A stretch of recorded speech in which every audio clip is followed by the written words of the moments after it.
I think there should always be a bias towards free speech. That's where you start from.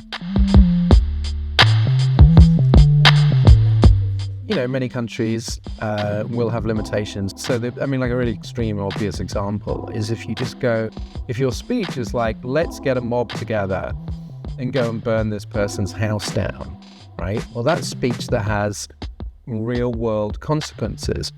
So if you look at, during the Rwandan genocide, when there were reports that a genocide was about to happen, one of the actions that people tried to take was that they asked the US to basically jam radio signals, because there were these radio hosts that were planning to, and indeed that's what they did, encourage genocide, right? So that's speech, but that's not just having a spicy opinion.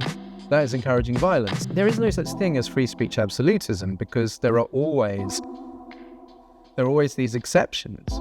So really the question is not, do you believe in free speech or not? It's like, well, where do you think restrictions are allowable for the good of society? And I always work from the basis of like, okay, let's start by imagining that complete free speech is possible, and then start carving out the exceptions.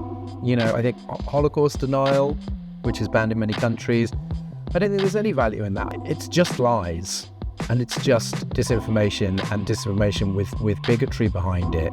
And so society does not lose out from having that kind of speech restricted. But that doesn't mean, of course, that you restrict all false information, you restrict all bigoted speech. But I have no problems with certain exceptions. People generally want the media to reflect their own views.